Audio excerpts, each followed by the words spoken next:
listening to the Horror Shots Podcast.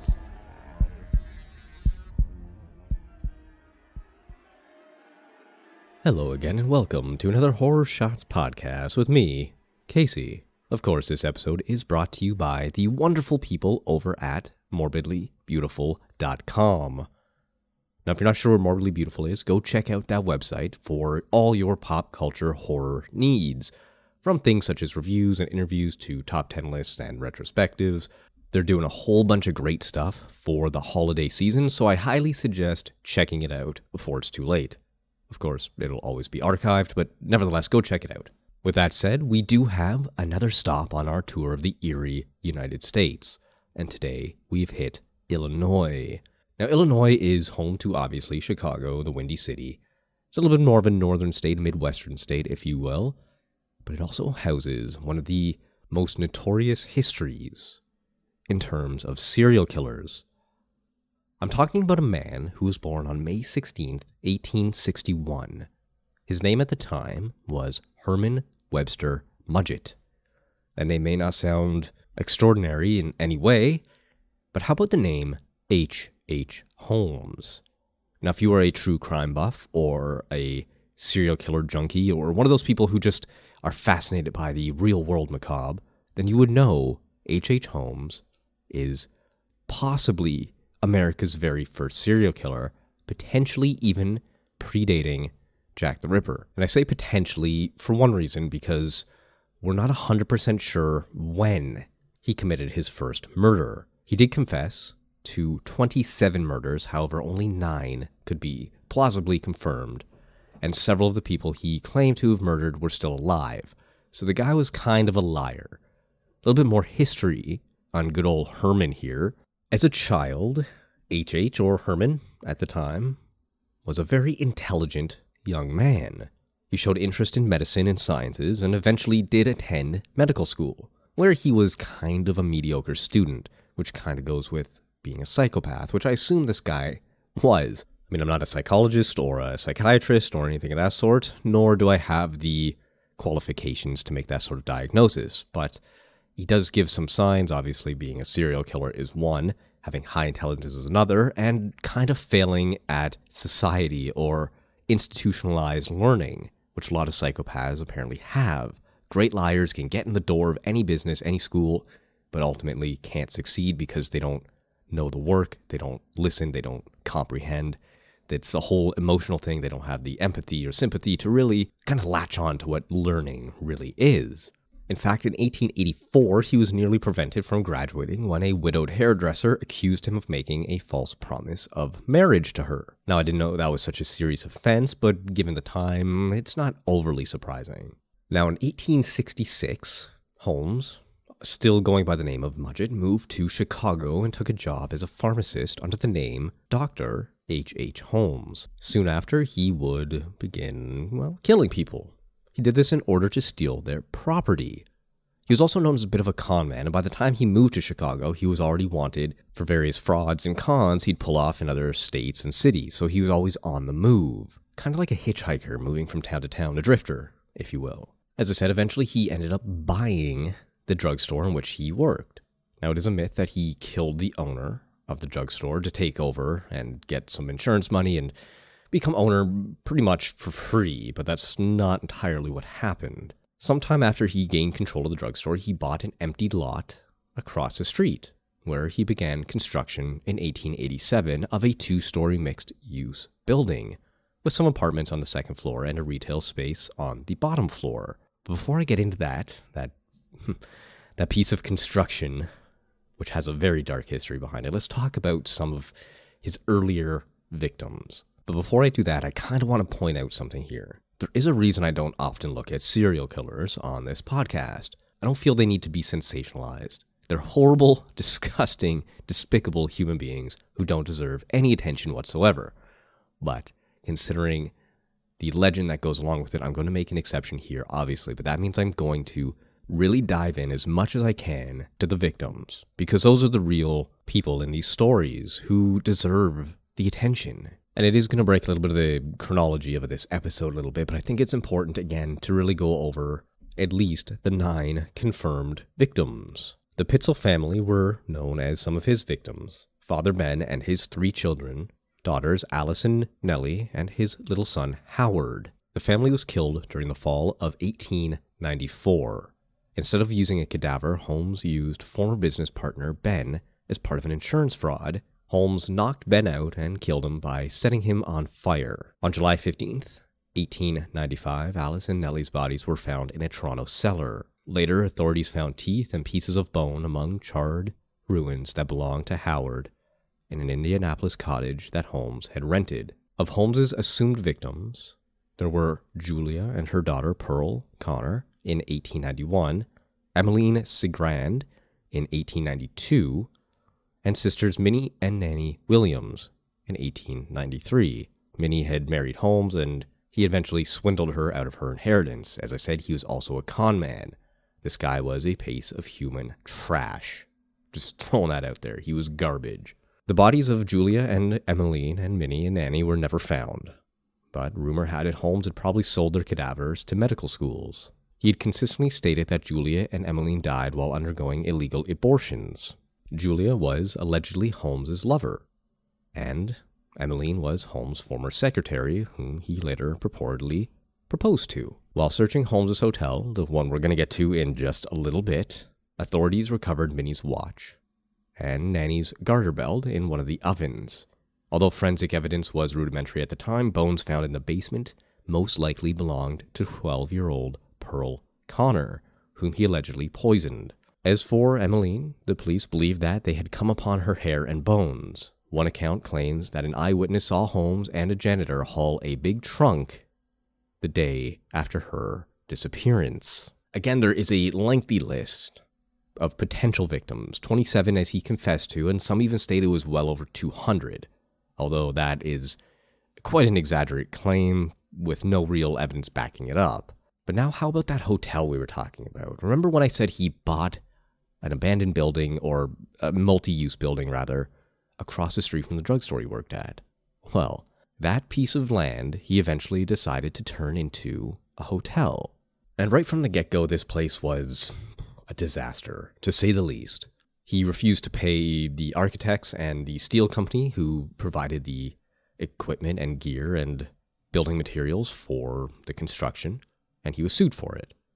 In 1892, he added a 3rd floor, telling investors and suppliers he intended to use it as a hotel during the upcoming World Columbian Exposition. Furniture suppliers found Holmes was hiding their materials, for which he had never paid, in hidden rooms and passages throughout the building, which were a little peculiar, if you think about it. There were soundproof rooms and mazes of hallways, some of which seemed to go nowhere. Many of the rooms were outfitted with chutes that would drop straight down into the basement, where Holmes had vats of acid, among other corrosive materials. He would use these purportedly to dispose of victims' bodies. Now, the search for these missing materials made the news, and investors for the planned hotel pulled out of the deal when a jeweler in the building showed them the articles. The hotel was gutted by a fire started by an unknown arsonist shortly after Holmes was arrested, but was largely rebuilt and used as a post office until 1938. Some other tidbits about this little hotel. As I just mentioned, parts of this hotel didn't make any sense, and I'd read things in the past, and this is why I really got interested in this hotel, was because it was designed for you to die. Hotel hallways that led nowhere. Some even played tricks on people's minds, where the hallways would narrow or shrink at certain points. There were doors that led to brick walls. There were doors that led straight outside. There were rooms, as mentioned there, with chutes, so people would simply fall to their demise into a vat of acid or into a basement where Holmes would have his way with them. The design and the sheer size of this building, though it didn't quite compete with that of a skyscraper, was still very imposing and intimidating, and that's where it got the nickname the Castle. And it was named as such because it took up nearly an entire city block. As mentioned, false basements and wooden bay windows were covered in sheets of iron, one of the weird things I was mentioning. The castle boasted a cellar and 3 floors, the first of which was open to the public. Thousands of people would pass through street-level shops, some operated by Holmes and some leased to local merchants, without a clue of what was going on the grounds or below them. When the castle was completed in 1892, Holmes announced that he would rent out rooms to tourists arriving en masse for the upcoming World's Fair, or also known at that time as the Columbian Exposition. Most of the third-floor rooms were comfortably furnished and nondescript. However, that is assuming that the guests could actually find them. Rooms were scattered among odd angles, narrow corridors with poor lighting, and widely spaced gas jets on the wall.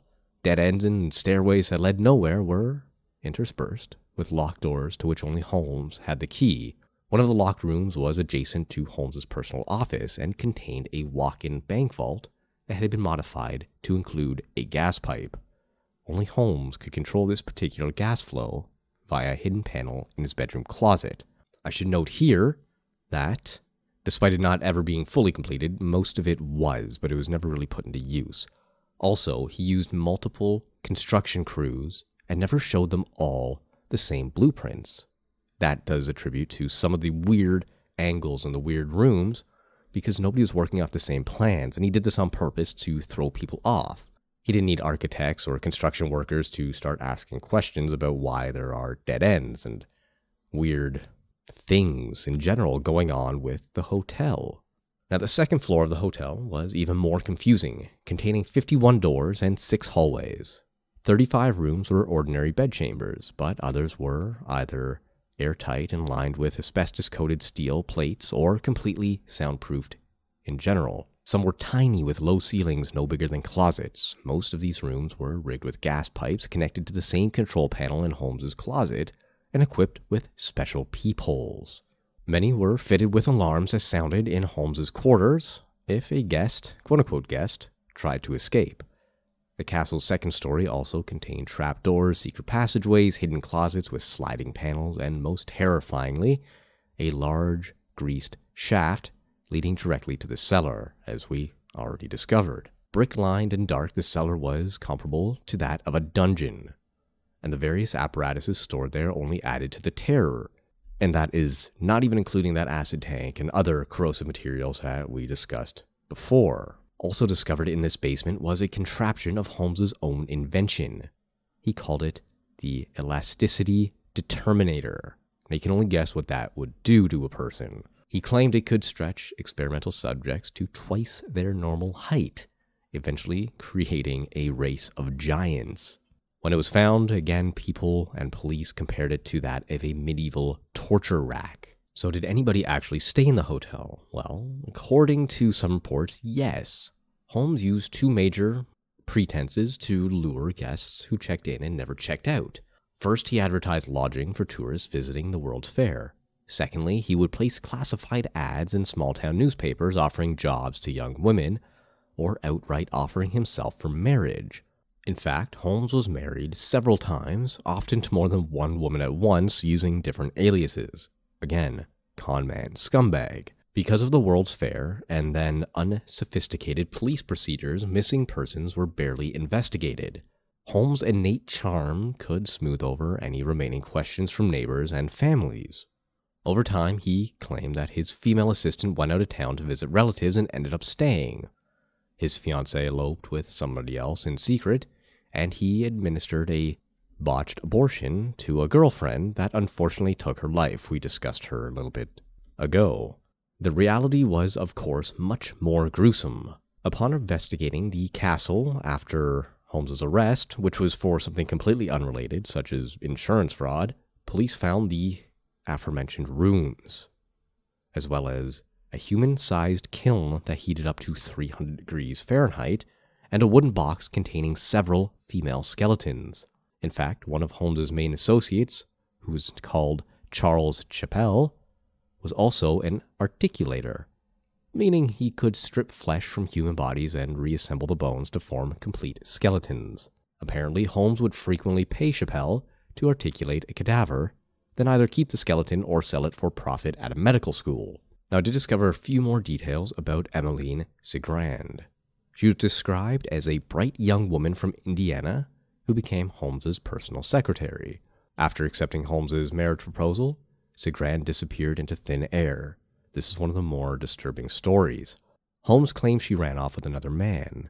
But around the time she went missing, Holmes asked 2 male guests of the hotel to help him carry a large, heavy trunk to the cellar. Soon after, Holmes sold a fully articulated female skeleton to a nearby medical school, and during their investigation, police found a woman's footprint clearly etched into the floor on the inside of the cellar's vault. Holmes later confessed to locking Sigard in the vault and raping her before taking her life.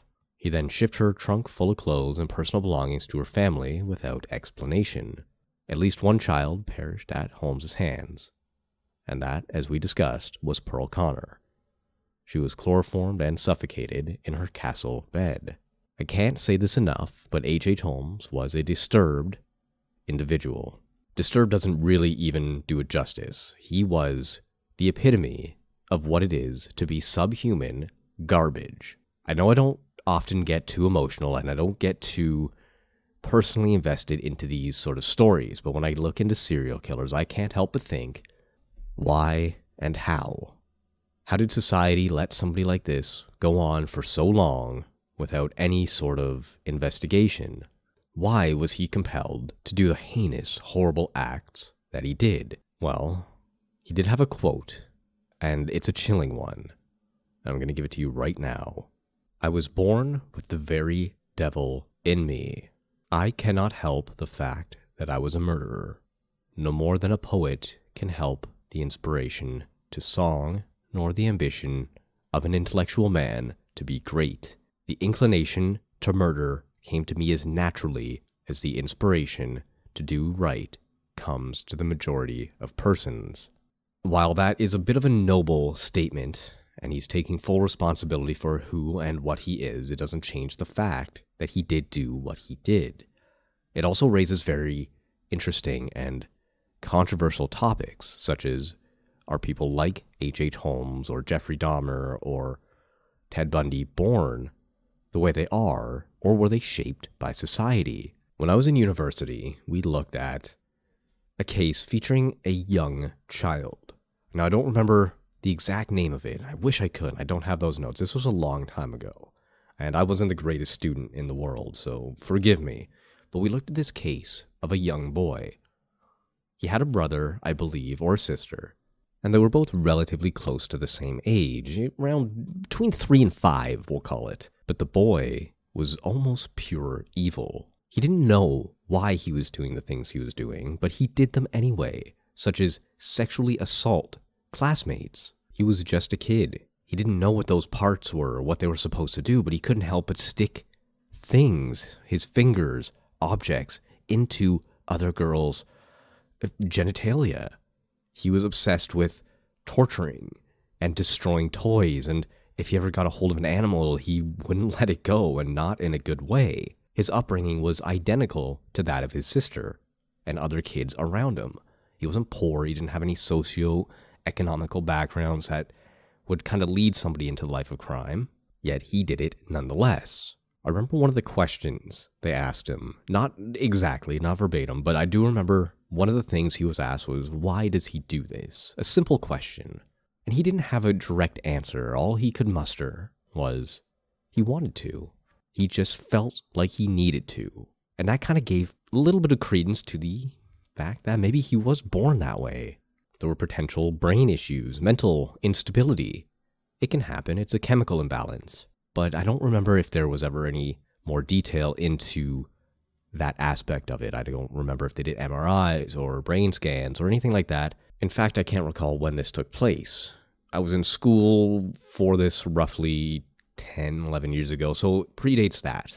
Anyway, I'm thinking it was probably close to 30 years ago when the study was done. Probably around the same time of Little Albert. And if you don't know what that is, look that up. I'm not going to get into it now, but it's pretty much a torture test on a small child to make him afraid of everything. Fun. The world is full of terrible people and places, and that's why I'm here to look into some of them. Now, that is all I have for you today. If you do like what you hear on this podcast, feel free to drop a review on iTunes, Apple Podcasts, or Stitcher. Either one will do, and I would appreciate that more than anything in the world.